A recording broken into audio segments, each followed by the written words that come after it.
This week is Parshas Vayakhel. Now, because this year is a leap year, we have 2 months of Adar. Therefore, this week's Parshas Vayakhel and next week's Parshas Pekudei are separate. In most years, they're actually lumped together. This year, they're separate. Our Parsha has 122 verses and 1 mitzvah. And this is going to essentially be a mirror of Parshas Terumah. A few weeks ago, we had Parshas Terumah, and that gave us the instructions to construct the Mishkan and its vessels. The following week was the instruction to construct the various vestments, garments of the high priest.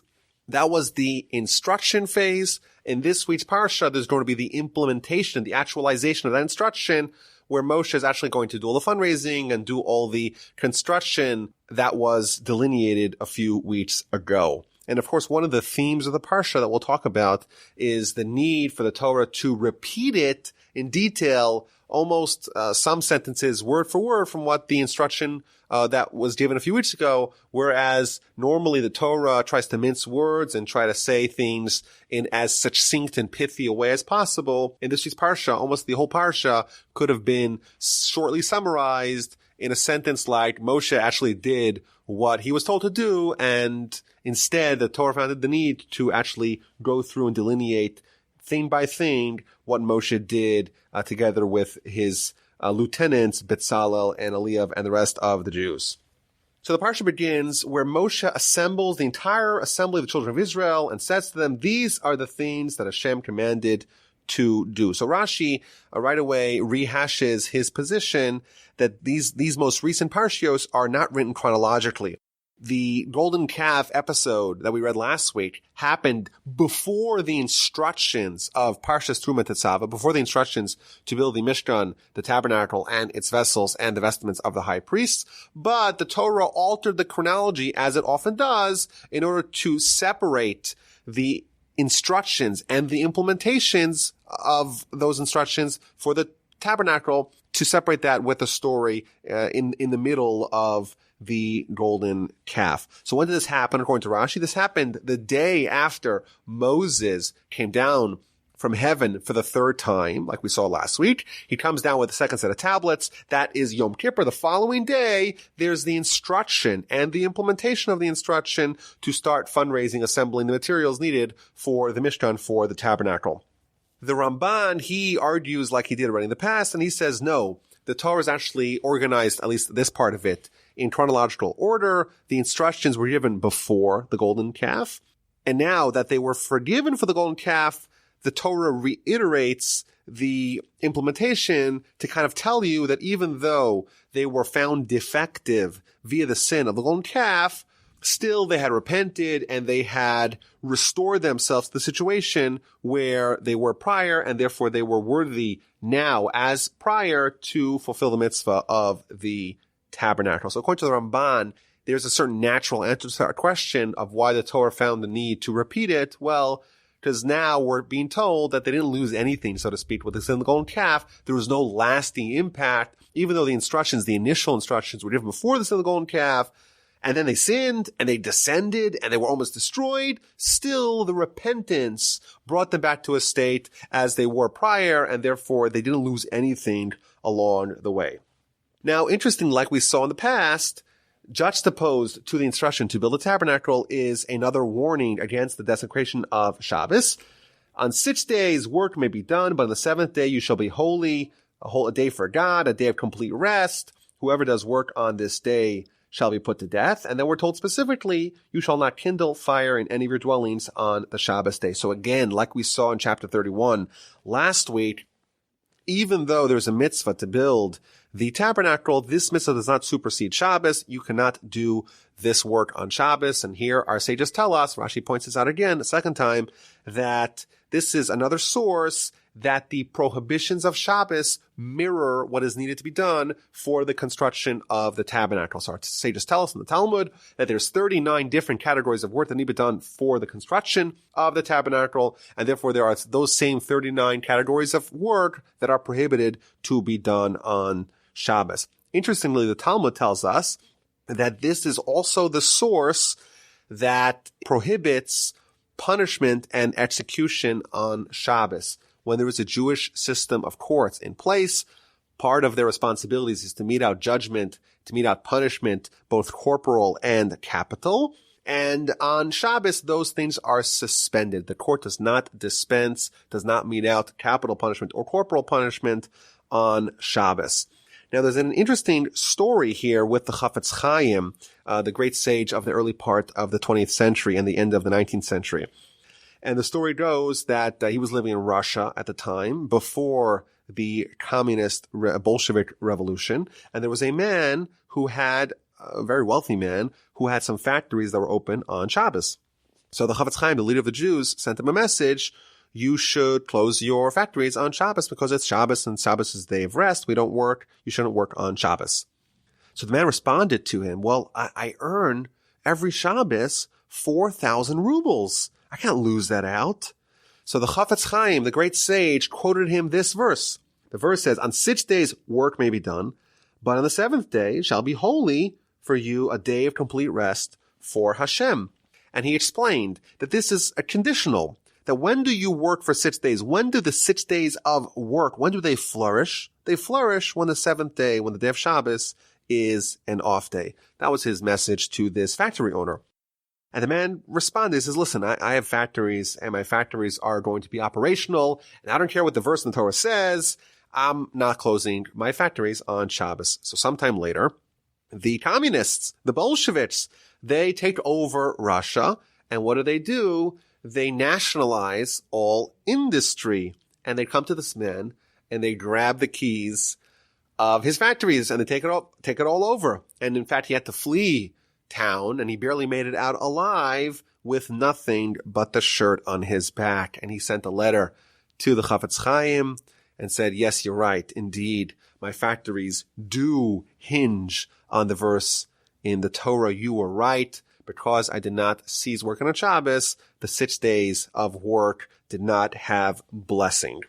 Now, Rashi points out that, we have 39 categories of work on Shabbos, and only one of them is mentioned specifically, not to kindle a fire in all your dwellings on Shabbos. And the obvious question is, wait a minute, why are we not told any of the other 38 categories of work that are prohibited? Why specifically we're told not to kindle a fire on Shabbos? Why is that singled out? So Rashi quotes the Talmud. The Talmud tells us that there are two reasons why this particular category of work was singled out. According to one is that the reason why it was singled out is to tell you that this has less stringency. The category of work of kindling a fire on Shabbos has less stringency than the rest of the other 38 categories. Alternatively, the reason why kindling a fire was mentioned specifically was to tell you that you don't need to transgress all 39 categories of work at once or in one Shabbos in order to be liable. Any one of them alone, even if you did just one, even if you just kindled the fire on Shabbos, that would be enough to make you liable. Now, it's interesting. We know there were several sects amongst our people's history that decided that they want to obey only the written Torah, not the oral Torah. And the most recent one of these factions is the Karaites, who were really popular 7th, 8th, and 9th century. And then, of course, they petered out, and today there's not really much left of the Karaite movement. But their philosophy was that we obey only the written Torah, and we disregard the oral Torah, the Talmud, the Mishnah, the tradition. That does not hold water in our eyes. And therefore, what does the verse say? You shall not kindle a fire in any of your dwellings on the Shabbos day. You should not have a fire in your house on Shabbos. Meaning that there should be no fire or fire source in your home on Shabbos. So they would sit Shabbos in pitch black darkness. Because even if you light the candle before Shabbos, by their standards, it would be insufficient. And in fact, there is a tradition today to have hot food for Shabbos lunch.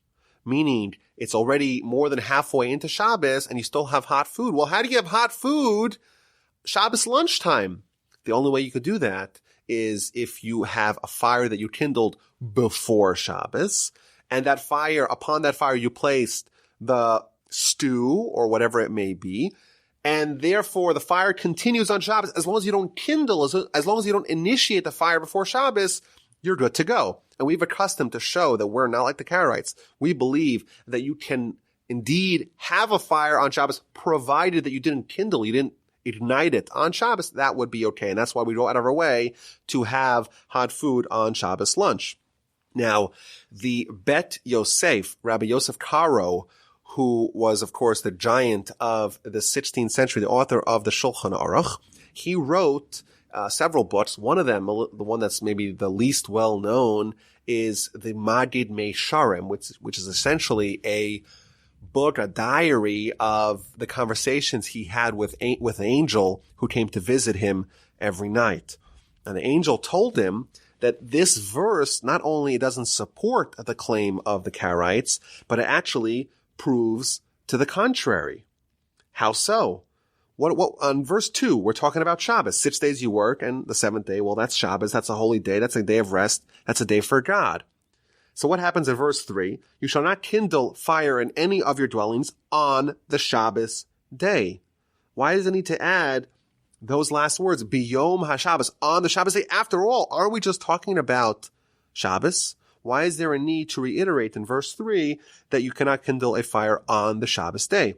It must mean, says the Magid, says the angel to Rabbi Yosef Karo, it must mean that only on Shabbos is there a prohibition to ignite the flame, to ignite the fire. However, if the fire was extant from before Shabbos, you would be allowed to keep it on Shabbos, which is why we have lights on Shabbos, and you could even leave a stove on. So long as you don't ignite it on Shabbos, it is okay. Okay, so we have this preamble that Moshe is gathering the Jewish people, and now he tells them before anything, don't do any work on Shabbos. And then he says, okay, time to fundraise. Moses said to the entire assembly of the children of Israel, saying, this is the word of Hashem that he's commanded us. Take for yourself a portion, fundraise. And of course, it's the same list of materials that we've spoken about the past couple of weeks: gold, silver, copper, different kinds of wool, linen, goat hair, various skins, the wood, the oil for illumination, the spices needed for the incense, and the various stones needed for the ephod, for the apron-like garment, and for the breastplate. Now, there's an amazing Ramban here in verse 5. He points out that throughout the entire portion, it talks about the heart. People who committed their heart, people who have righteous heart, people who have wisdom of the heart. And he says something very fascinating. He says the end result of the Mishkan, of the Tabernacle, is that God's presence, God's Shekhinah, dwells there. Says the Ramban, this does not happen on its own. Rather, each individual who's contributing in some way to the project is investing their heart, the seat of the Shekhinah within them, the kind of the spiritual spark that we each have within us, in our soul, in our heart. Each one of them is contributing that towards the project, and the collective sum of the hearts of all of Israel, that's the Shekhinah that indeed dwells in the tabernacle in the Mishkan. Very powerful idea. So Moses conveys the message. He makes the clarion call, the fundraising call for the tabernacle, and he also reaches out and tells people that we need manpower, people who are skilled to do all the work, and he delineates the various vessels needed for the tabernacle. So we spoke about them: the inner altar, the outer altar, the kior, the basin, the ark, the shulchan, the menorah, all the various things that we've spoken about the last couple of weeks. So Moshe has conveyed the message. Again, he wants people, manpower, personnel, talent. He wants also materials needed to do that. So every man whose heart inspired him came, and everyone whose spirit motivated him brought the portion of Hashem for the work of the tent of the meeting. Indeed, after Moshe's speech, the people, they rallied to the cause for the labor and for all the sacred garments. There's a very powerful Ramban here in verse 21.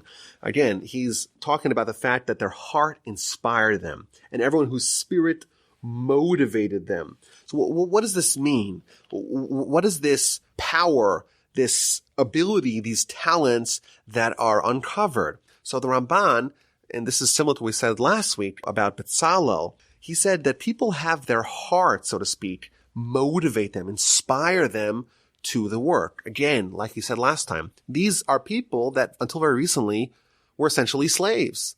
They don't have a background in metallurgy, all this precise craftsmanship. These aren't journeymen, contractors, carpenters who have all this experience. So where did they learn? There wasn't a teacher. They didn't go to some school to learn how to do this. They had no one to guide them. Says the Ramban, each one of them found internally, they had this discovery of uncovering unknown talents that they didn't even know that they had. Because they had ambition, because their heart inspired them, they had ambition, they had determination, and they discovered that they actually do already have it within them. They took initiative. They were opportunistic. They were bold. They put themselves out there and they discovered that, you know what? They could figure it out. Why? How did they figure it out? Because naturally they had the ability. They just didn't know that they had the ability. They took initiative. They were bold, and eventually they were able to figure it out and discover indeed that they could do it. They do have those latent talents. And this is another idea that, of course, we could speak about more broadly, that the people who are the ones who make it big in whatever field, it could be, of course, in business, and it could also be spiritually. The people that actually make the impact are the ones that don't wait for someone to guide them, to mentor them, to coach them, to hold their hand and take them step by step. They're the ones who take action, who jump in, who dive in, who say, I'll figure it out along the way. And you know what? Along the way, they'll actually discover that the talents that they needed were already within them. They just didn't know it. And by taking initiative, by being inspired in their heart, they are able to uncover tremendous latent ability that they didn't even know that they had. So the people are ready, and then they come with the donations. The men came with the women. Everyone came. Everyone's heart was motivated them. They brought bracelets and nose rings and other rings and bodily ornaments, all sorts of gold ornaments. Every man raised up an offering of gold to Hashem. People who had within their possessions various kinds of wool, the turquoise wool, the purple wool, the scarlet wool, the linen, the goat hair. Everyone brought what they had, the copper, the wood. Everyone who had was able to bring what they had. Every wise-hearted woman, in verse 25, we read, spun with her hands. They brought the spun yarn of turquoise, purple, and scarlet wool, and linen. And there's a very interesting Rashi here, quoting from the Talmud. Rashi tells us that the reason why they needed wise-hearted women to do the spinning, spinning, it seems like it's a commodity job. Everyone could do it. So what's the big deal? He quotes the Talmud. The Talmud says something very interesting, that when they would spin this material, this fabric out of goat hairs, they would do it when the hair was still attached to the goat, and they'd make fabric and yarn with a live goat and spinning its hair. And that, of course, is a talent that you need some wise-hearted people, because it's a very special talent that is needed. And why would they do this? One of the commentaries tells us that there's a certain special luster that is present when something is connected to its roots. It's almost like the buy local movement. If you take some produce from Mexico, you bring it to the United States or from New Zealand, it's not in the right environment. The thing that's closest to its source, that's when it actually has its greatest potential to be perfect, to be beautiful. And therefore, the luster of this particular fabric was best when it was spun on top of the goat itself. So the people really responded to Moshe's call, and everything that was needed was indeed brought. And in verse 27, we read how the leaders, the Nesim, the heads of the tribe, they brought the shoham stones and the stones for the settings of the ephod and the breastplate. Like we spoke about a few weeks ago, there were 14 very precious stones, 12 that were inlaid in the gold settings of the breastplate of the Choshen, and 2 on each one of the shoulders by the shoulder pads of the ephod, of that apron-like garment that connected via a gold chain towards the chest of the high priest, towards the Choshen. So we have these 14 very precious and very expensive stones, and they are provided by the Nesim, by the heads of the tribe. There was an amazing and very maybe somewhat puzzling Rashi here about these Nisim, about these gifts that we received, that the Jewish people, that the Mishkan effort, the coffers of the Mishkan, the coffers of the Tabernacle received from the Nisim, from the heads of the tribe. So Rashi tells us that in the book of Leviticus, there was another fundraiser, and in that fundraiser, it wasn't the Nisim coming at the end. They weren't coming at the end, the last ones to give a donation. Rather, they came at the beginning. Why did they come at the beginning? Here, after everyone donated, only then do we read about the Nisim, the leaders, giving the various stones needed for the Choshen and for the ephod. Why over here did they come at the end and there they went at the beginning? Because here they had a plan. They made a calculation. What they say? It says, well, they said, you know what? We'll let the community, we'll let the people donate whatever they give, and whatever's left over, whatever they don't give, we will cover. What happened? The people gave everything. They were so generous. They gave all the gold and all the silver and all the copper and all the various wools and fabrics. Everything was donated, and there was nothing really left besides for these 14 stones. And therefore, the Nisim, they were worried, we have nothing to give. So the only thing that's left, they quickly jumped and they gave those 14 stones. And Rashi says this was a mistake. They made a mistake.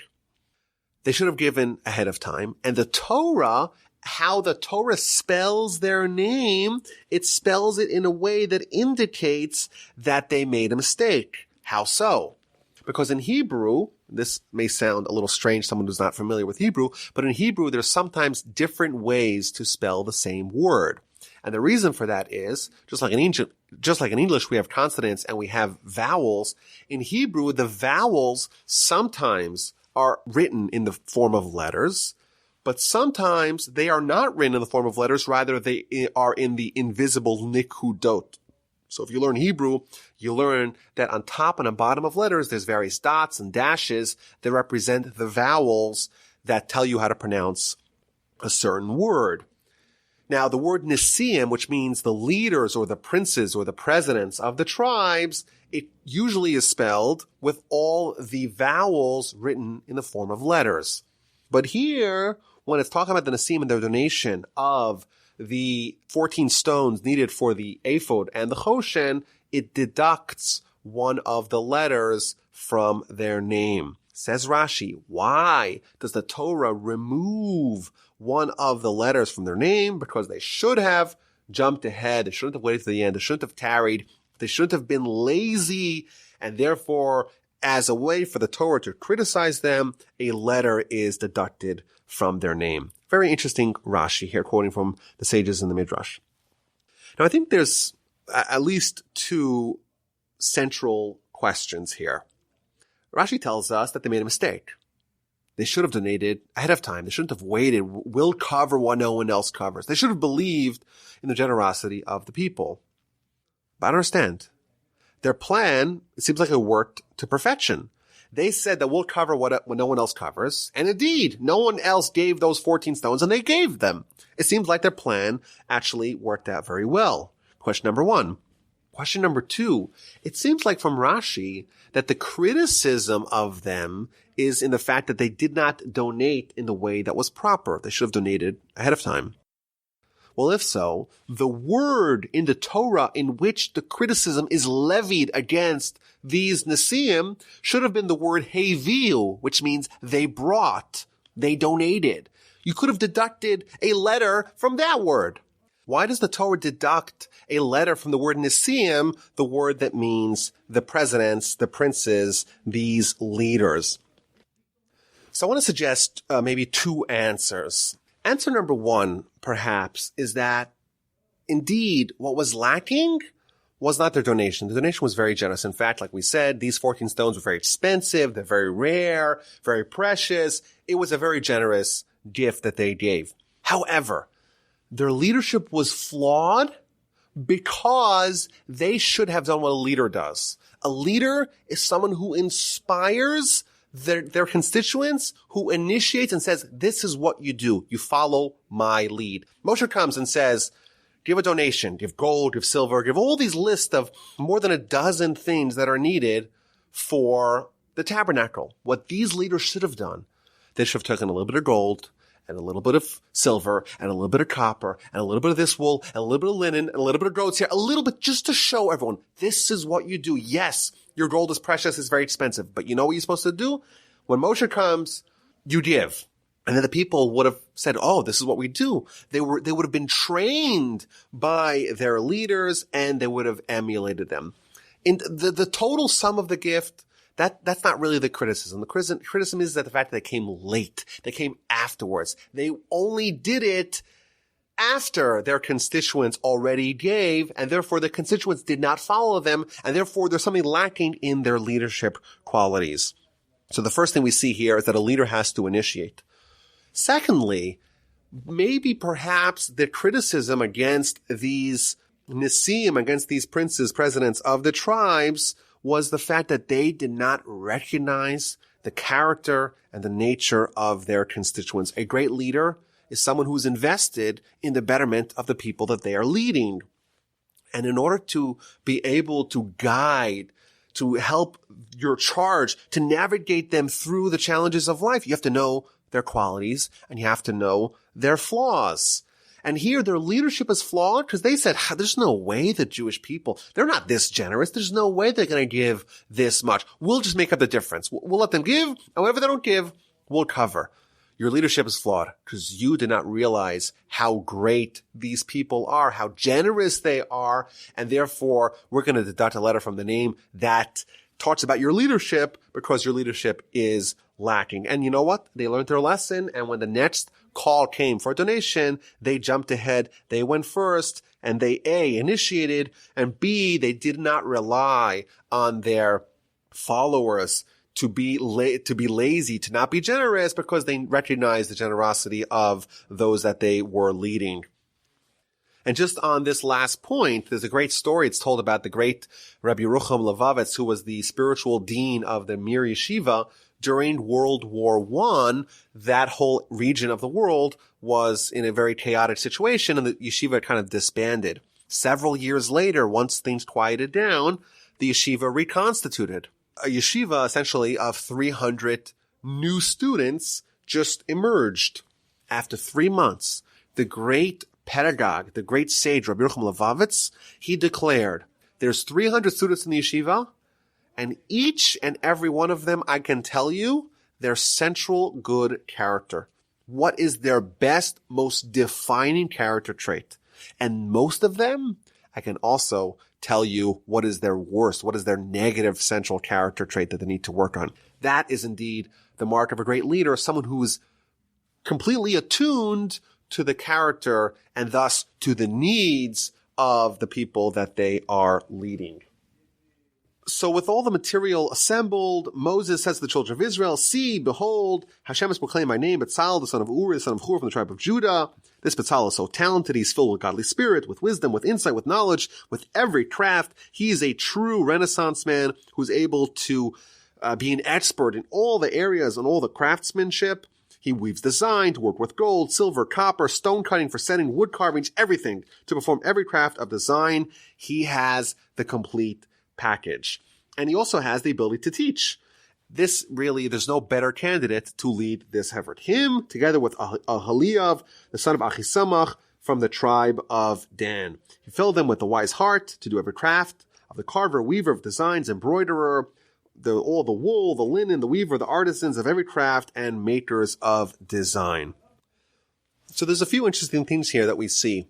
First of all, one of the commentaries points out that not only did Bezalel have the ability to do all the work, but he was also able to mentor. And this is interesting. Sometimes the people who have all the talent, they're so talented, and to them it comes so naturally, they don't have the ability to convey that to someone who is uninitiated. Bezalel was that rare combination, like we said, a Renaissance man, who had all the skills and all the knowledge and all the ability in all these various disparate fields, but also had the ability to teach that to others. He was also able to mentor to others. It's also interesting here, Bezalel, we get him, we also get his father, Bezalel ben Uri, the son of Uri, the son of Hur. Hur, of course, we saw him a few times already in the Torah. He is the son of Miriam, so he's the nephew of Moses. Thus, in effect, this is Moses' great nephew or great-great-great nephew. That's Bezalel. And Bezalel's pedigree is given all the way back to Hur, so that we don't hear only about his father, we hear also about his grandfather. Whereas Ahaliav, who is the other person who's leading the effort, we're only told Ahaliav, the son of Achisamach. We don't get his grandfather. So how come with Bezalel, his pedigree goes all the way back to his grandfather, whereas by Ahaliav, it goes only to his father? So I saw two answers here. Number one, we know that Hur, he had recently died. Why? Because when the Jewish people were doing the sin of the golden calf, he was one of the leaders appointed by Moshe to keep things in order. And he started to rebuke and to criticize the people. What are you doing? What's going to be? Well, you're making a golden calf. You're making an idol. Are you crazy? So he started to critique them, and they killed him. Thus, there is no greater representation of the flaws of the sin of the golden calf than Hur. And therefore, what happens? What do we have? We have the golden calf. What's coming to fix that? That's the tabernacle. It's so fitting that the grandson of Hur, he's the one who is going to provide the atonement, so to speak, for the murder of Hur, for the sin of the golden calf, which is represented by the murder of his grandfather. Alternatively, the Meshech Chochmah, he quotes in the name of the Chassid Yavitz. Chassid Yavitz was one of the Spanish Jews who was banished during the expulsion of Jews from Spain in the end of the 15th century. And he says something very deep and powerful. We know the Jews of Spain were offered a very terrible set of options. Either you convert to Christianity and you could stay in Spain and maintain all your wealth and everything, or you leave with nothing. You leave penniless. And we know the Jews, around half of them, picked up and left. And about half of them stayed and converted. And most of those who stayed and converted, they said, you know what, we'll try to maintain our Judaism in hiding, clandestinely. They became known as the Marranos or the Conversos. And of course, the Inquisition was dedicated to try to root out those fake Christians, those people who were secretly behaving as Jews. Which one of those groups made the right decision? So the Chassid Yavitz, again, he's someone who personally had to flee. He says, well, the simple Jews, they said, well, wait, these people are offering us to convert to Christianity or to stay as Jews. We're leaving. We're not asking questions. Don't overthink the matter. We're out. And the more sophisticated Jew says, well, we have a lot of money here. And well, we think that we're smart enough, we're clever enough to be able to do both. The people who were more sophisticated, so to speak, those are the people that had a more difficult time. And many of those people, they actually stayed. Similarly, what do we have? We have Hur. Hur is someone who is almost like he's simple in the story. The Jewish people say, we're going to go to the golden calf. And they have all kinds of reasons why it makes sense. Well, it's not an idol. It's a representation of Moses. They have all kinds of justifications for it. And the Hur says, wait a minute. Simply, what are we doing? We're doing a golden calf. Don't give me any of your cockamamie, convoluted arguments. I'm not interested. This is a bad idea. I'm out. That sounds like a very simple-minded argument. And you know what? He was killed for it. They're like, no. They came with a more sophisticated argument. This is not idolatry. Of course, it eventually became idolatry, but they had all kinds of sophisticated reasons why they wanted it. The Torah tells us, Bezalel ben Uri ben Hur, that Bezalel is the grandson of Hur. And you say Hur was unsophisticated? Look at his grandson. His grandson there was no one more clever, no one more capable, no one more gifted, no one more talented than Bezalel. He was indeed filled with all kinds of wisdom. Now Rashi points out that we know Bezalel came from the tribe of Judah, which was the tribe of the monarchy, but Ahaliav, the son of Achisamach, he comes from the tribe of Dan. And Dan, out of the 12 tribes, it's one of the 4 tribes that were from the secondary wives of Jacob. And Rashi points out that there's a certain equality here between Bezalel and Ahaliav, even though one of them comes from the most prestigious of the tribes, and the other one comes from maybe the least prestigious of the tribes, but they are equal. The Torah is a meritocracy, and therefore, even though one of them has a more prestigious pedigree, it doesn't matter. They're both equal. And this is, I think, an important idea that we see again and again in Jewish history. And in fact, the Rambam points out in his introduction to Mishnah that in our history we've had leaders who were the undisputed Torah giants of their era, who were either converts or descendants of converts, like Shmai Naftali and Rabbi Akiva, Rabbi Meir, Onkelos, etc. And he stresses this point because this reveals something about the essence of what we stand for. It's a meritocracy. You don't get in for free. You have to earn what you get. And no matter where you come from, you could reach the greatest heights. There was a story of one of the great Torah sages of the pre-war Europe Jewish world, whose father was a tailor. So his father was a simpleton and his son became a Torah giant. And he was sitting at a convention with some of the other Torah giants. And they said, okay, each one of us should say a Torah thought, a novel Torah insight in the name of our father. So each one of them comes from a prestigious background. And therefore they share some sort of beautiful idea from their father. And it comes his turn. And his father was a simple man, a good Jew, but a simple man who was a tailor. So he responds like this. He says, if you have an old garment and you could kind of turn it inside out and try to refresh it, don't fix it like that. It's better to just sew a new garment. That's what he said. That's his lesson from his father. And therefore he responded. He says, listen, that's the lesson I got from my father. And therefore I'm going to follow his advice. I'm not going to churn out some old Torah insight from my father. I'm going to say something new. And therefore he told him a new insight that he himself had come up with. And that's the way he kind of jimmied in his father's wisdom into his Torah insight. But that indeed is one of the hallmarks of our nation, that it's not where you came from. It's not what you have inherited. It's not what was bequeathed to you. It's what you yourself accomplished on your own with your own sweat, toil, and Torah study. Okay, so we have a plan in action. The fundraising's been done. We've assigned Bezalel and Aholiav together with all their helpers as the people who are going to do the job. And then we have chapter 36. That's the plan. Bezalel shall carry out with Aholiav and every wise-hearted man within whom God has endowed with wisdom and insight. And Moses summoned Bezalel and Aholiav and all the wise-hearted men and everyone who was inspired to do the work. And they take all the gold, and people start bringing tons of gold and silver materials, and there's a problem. These wise people who are overseeing and organizing all the material needed, they tell Moshe, we have a problem. The people bring more than enough for the labor. So quickly they make an announcement. Moses commanded that they proclaim throughout the camp, man and woman shall not bring any more gifts towards the sanctuary. And the people were restrained for giving, and that what they had brought, that was enough to do, and even a little bit extra. So this is a fundraiser's dream. You have a certain amount of money you need to raise, and you start raising it, and the first day, people start showering you with so much gold and silver that you actually have to stop them. It's too much. You got to quickly. So they ran to Moses.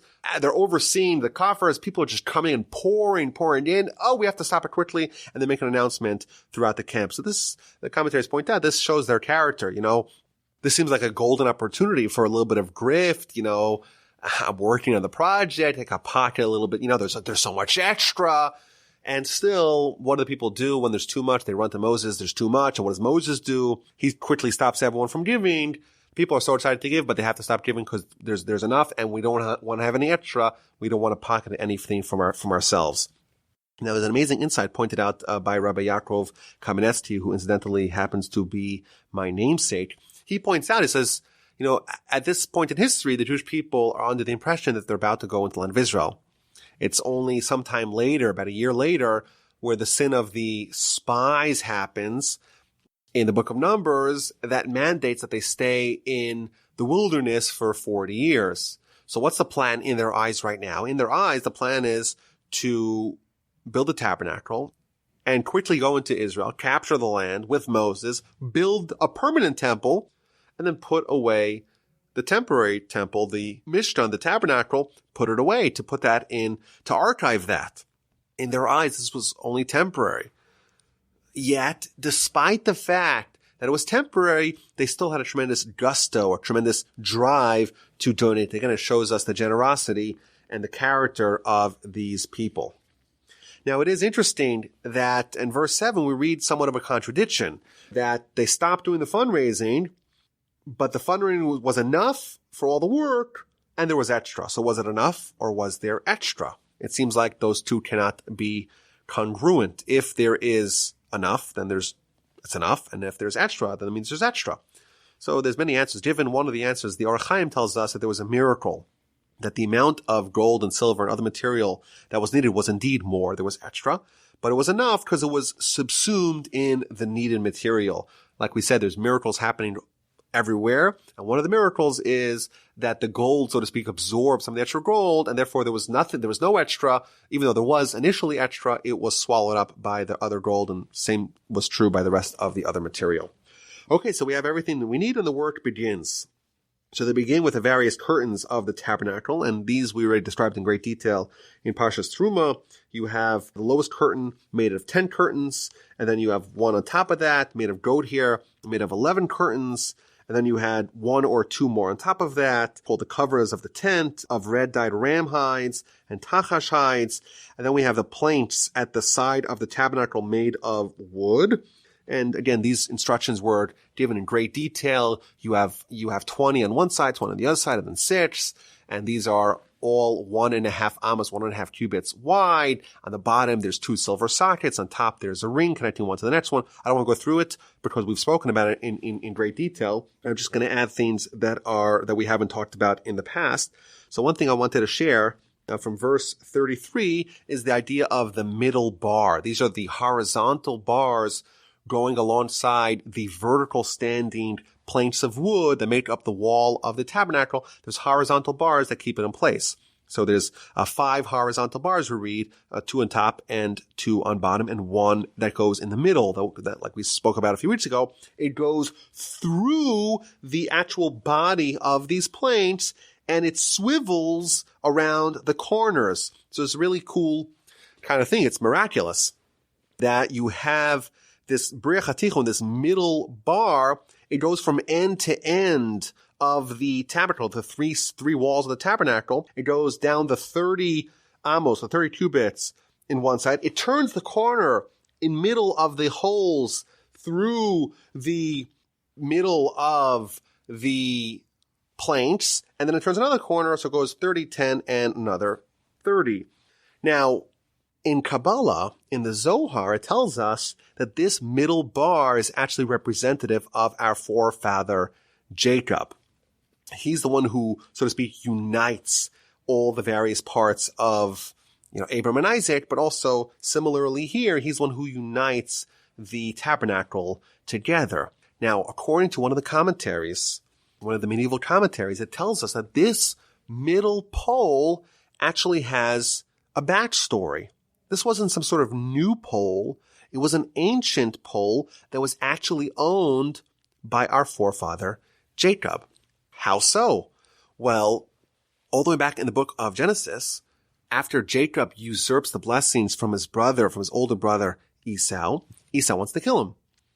And Jacob gets wind of that, and he travels all the way to Haran to go work for Laban. He arrives at Laban's house, and we read, and we spoke about this a little bit in the book of Genesis. He arrives empty-handed. Why? Because Eliphaz, who was the son of Esau's son, he was given a message and a mandate from his father, go murder Jacob. So Eliphaz apprehends Jacob, and he says to him, listen, I got to kill you. That's the instructions of Esau, my father, and I can't disobey my father. But you're my uncle, Jacob. I kind of like you. I don't want to kill you. So we have an intractable dilemma. So the Talmud tells us that what Jacob said to Eliphaz was that, you know what? The Talmud tells us that if someone is totally destitute, then it's considered as if they're dead. Because they can't be generous with others, in a certain realm, in a certain dimension, it's considered as if they're dead. So you know what? Take all my stuff, take all my possessions, take all my valuables. I'll be rendered a destitute, poor person. And therefore, it'll be like you killed me, so you'll fulfill what your father wants, but also you won't actually do any bloodshed. I'll still be alive. That was the agreement. And indeed, Eliphaz takes all his stuff and leaves him with nothing. But later on, in the beginning of Parshas Vayishlach, when Jacob returns and he's about to re-encounter Esau, his brother, he prays to God. This time he's coming after 20 years spending with his father-in-law Laban. He has 4 wives and 12 children, and he has lots of wealth. And he prays to God and says, Ki v'makli avarti seyardin hazeh, for I have crossed this Jordan River with my staff. And our sages tell us all he had was his staff. Because Eliphaz, his nephew, took everything else. And here we find out that Eliphaz did not take everything else. Eliphaz allowed him to maintain his staff. He's like, that is not valuable at all. Says one of the medieval commentaries, you know what that staff is? That staff, that stick, is actually the pole, the same pole that threaded the entire Mishkan, the entire length of the planks of the tabernacle. The thing that Esau said is worthless. The thing that Eliphaz, the son of Esau, said, you know what, that you could keep because you'll still have nothing left. That's precisely the thing that not only is part of the tabernacle, but is that one thing that unites it, that takes all the disparate parts of the tabernacle and unites it together. And then there's another one of the medieval commentaries who adds another wrinkle to this. We know after Jacob, after he had his revelation at the site of the Temple Mount, he has that, of course, that famous dream where he sees the ladder with angels going up and down. Afterwards, he makes a monument. He makes an altar, and he anoints the altar with oil. He pours oil on the altar. And the same question can be asked. Well, if Eliphaz stole all of his stuff, where did he have oil to pour on top of the altar? So the Paneach Raza, he says that, well, remember Jacob had his staff. That Eliphaz did not take with him. Before Jacob had left, he had hollowed out that staff and filled it with oil so he could study Torah along the way. And therefore, what was inside that staff that Eliphaz did not take, that was filled with oil, and that's the oil that he poured on top of the altar. So this is an amazing thing. Like we spoke about a few weeks ago, the wood beams that were eventually made into the planks of wood, of shittim wood, that are going to make up the walls of the tabernacle, that wood was planted by Jacob in Egypt. And the thing, that pole, that middle bar that threaded it, was the same exact staff that Jacob had held with him, that Jacob had filled with oil to study Torah along the way. Jacob is fleeing from his life, and what's he worried about? How do I fill up my staff so I can have a light to take with me to study Torah along the way? This is something that Jacob had that was his self-sacrifice. He was committed towards Torah study, so to speak, and this is the one thing that earns its spot in the place where God rests his Shekhinah, God rests his divine presence amongst the Jewish people. And maybe the lesson from this is that our sages have told us, Chaim Volozhiner amongst others, that really when we read about the Mishkan, it's a certain model that is emblematic of what we need to build within ourselves, a edifice for God within our hearts. Every person has to build within themselves a certain edifice to God akin to the tabernacle. What are the things that are going to ensure continuity, perpetuation, eternality towards the spiritual edifice, the tabernacle in our heart? What's that thing? Those are the things that are akin to Jacob's staff, the thing that binds it all together, the things that he committed, self-sacrifice, Mesiras Nefesh. Those are the things that ensure that it will last. And I think it's a good lesson more broadly. If we want to have a certain spiritual legacy that will be lasting, the things that are maybe difficult for us to do, and we do anyhow, we muster up the courage and the self-determination and self-sacrifice to do it. That's the way to, so to speak, bring God into our hearts and to create for ourselves an eternal spiritual legacy. An amazing lesson that we could derive here from the construction of the tabernacle. So after the walls of the tabernacle are done and the covers are done, the partitions are made, the various screens are made, and then chapter 37, we read about the various vessels of the tabernacle, and it begins with the ark. So 37 begins, Bezalel made the ark of acacia wood, 2.5 cubits its length, a cubit and a half its width, and a cubit and a half its height. These are, again, the same dimensions we read about a few weeks ago. Now, the commentaries point out that it does mention that Bezalel made them, whereas, we know Bezalel made all of this. So why specifically does it mention Bezalel here with respect to the ark? So Rashi says, and this is maybe somewhat dovetailing nicely with what we just said a little bit earlier, the reason why it says that Bezalel made it, because Bezalel, he committed his soul for the work. Therefore, even though everyone else made it together with him, but who does the Torah label? Who does the Torah give eternal credit to? It gives it to Bezalel because he, more than anyone else, was totally committed towards the project. And a nice lesson can emerge from that is the things that we truly own spiritually are the things that we really put our heart into.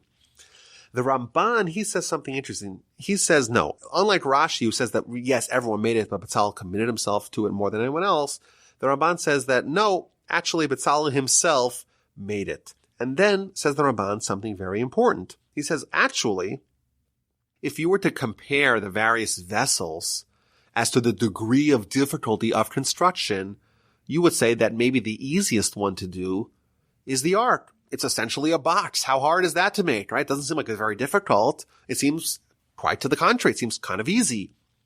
And yet Bezalel is the one that does it. Says the Ramban, why did Bezalel himself do it? Not because it was difficult to construct physically, but because it was difficult to construct spiritually. What was really needed was not expertise, or not only expertise in craftsmanship, what was needed expertise in, so to speak, spiritual craftsmanship. And this is the idea, like we saw in the past, that when someone is constructing something for the tabernacle, there's a certain idea that they're trying to infuse within it that is the spiritual baseline of that particular vessel. And that's what Bezalel himself, because this ark is the most spiritually difficult one to make, therefore he's the one who made it. We read about the ark, the cover of the ark with the magical, magnificent, swiveling cherubs, the table with its gold crown around it, the menorah with all its intricacies, the incense altar, that's the inner altar, alternatively called the golden altar. It's somewhat confusing. There's the outer altar, which is really big, made out of wood and plated with copper. And then you have the inner altar, which is made out of wood, but plated in gold. It's much smaller, and that was used for incense every day, twice, and only on Yom Kippur was anything else done to it. 38 begins with the making of the outer altar, which is called over here the elevation offering altar. Again, it's made out of wood. It's much bigger.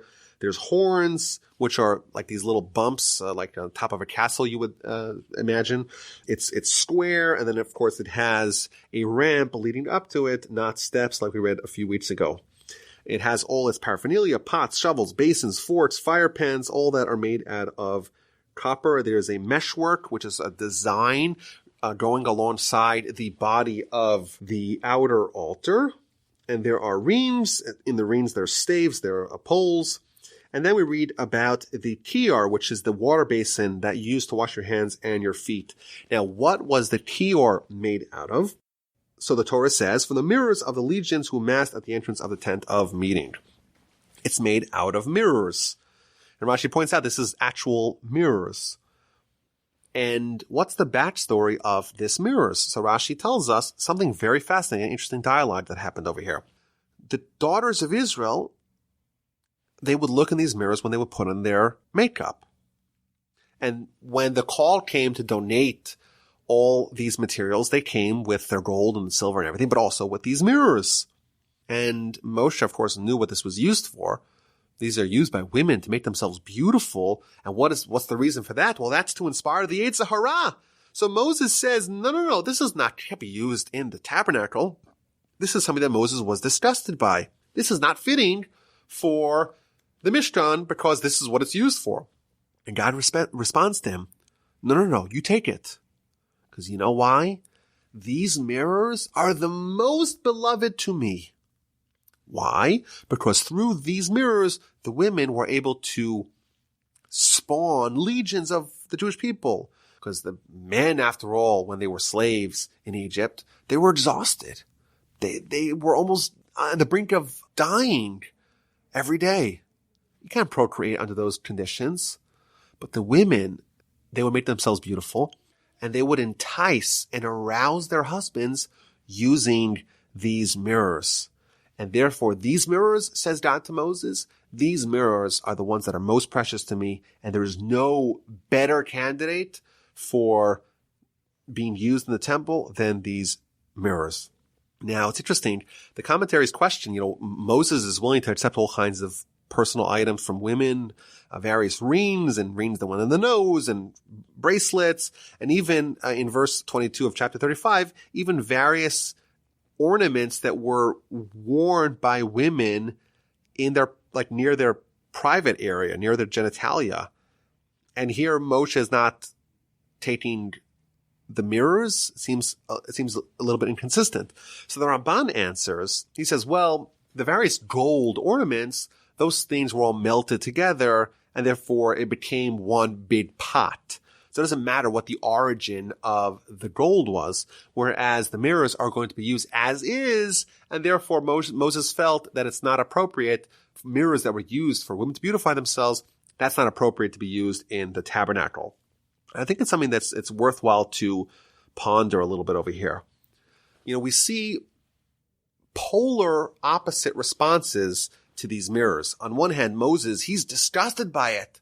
He says, this is not a good candidate. This is used for the Yetzer Hara. And God responds with the absolute extreme argument. Not only is he not disgusted by it, he says there's nothing better than this. This is the best. And I think it's kind of puzzling. How is it possible that Moses and God have such diametrically opposed positions on this matter? How is it possible that Moses is like, this is disgusting. This is terrible. This is used for the Yetzer Hara. This is used for the evil inclination. This is not something that should be used in the Mishkan, in the tabernacle. And God says, no. This is the best thing. This is the most desirable thing in my eyes. What's, in fact, the disagreement? So I want to suggest maybe an answer based on the Talmud in the book of Sotah on page 17a. The Talmud says that a husband and a wife, a man and a woman, if they are meritorious, if zachu, shechina b'neihem, then the shechina is amongst them. If they're meritorious, the shechina is amongst them. However, if they are not meritorious, a fire will consume them. Says Rashi, what does this mean? The word ish means man, and the word isha means woman. And both of them have the same letters aleph shin, which is eish, which means fire. But the man has aleph yud shin, and the word woman has aleph shin hey. And the letters yud and hey, they're the name of God.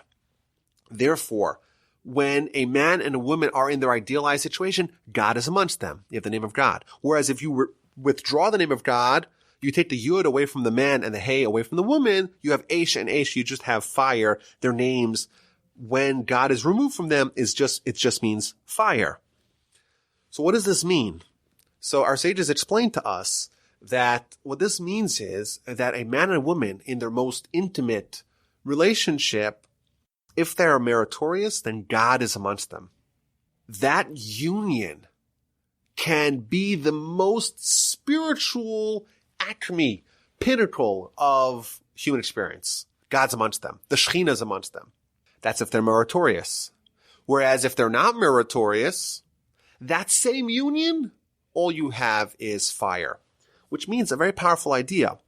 The Yetzer Hara, the evil inclination that's there to spur us towards sin, that really depends on the context. If they're meritorious, then that union, that thing that could have been a sin, well, actually, it was a representation of the Shekhinah. The Shekhinah is amongst them. That very same union, if it's devoid, if it's been denuded of God's presence, all you have is the fire of the evil inclination of the Yetzer Hara. Both God and Moses, so to speak, when they saw these mirrors, they saw the Yetzer Hara. They saw the evil inclination. They saw the passion, the arousal, the lust, the licentiousness of marital intimacy. Moses is like, well, this has no place in the tabernacle. This is the Yetzer Hara. What is this doing over here? It doesn't belong. And God says, quite the contrary. There is nothing more desirable for me, because in the way that they did it, in the efforts that they took to bring the Jewish people to where they are today, a mighty nation, a nation worthy of accepting the Torah, that was actually a variety of marital union that is meritorious, and therefore God is amongst them, the Shekhinah is amongst them. And indeed, in the Mishkan, in the Tabernacle, you're trying to bring God, you're trying to bring the presence of God, the Shekhinah. There is no better candidate to do that than those mirrors that symbolized a union of husband and wife when they are indeed meritorious, and God and God's Shekhinah is amongst them. The Parsha concludes with the construction of the courtyard, which is the surrounding area of the courtyard in which the Mishkan was held, and then there's the screen at the entrance of the Mishkan, and thus concludes the Parsha. Next week's Parsha is again going to be a lot of familiar topics related not to the construction of the Mishkan, of the Tabernacle, and of its vessels, rather to the embroiderment of the various garments needed for the high priest. And next week is going to be indeed the last Parsha of the book of Exodus.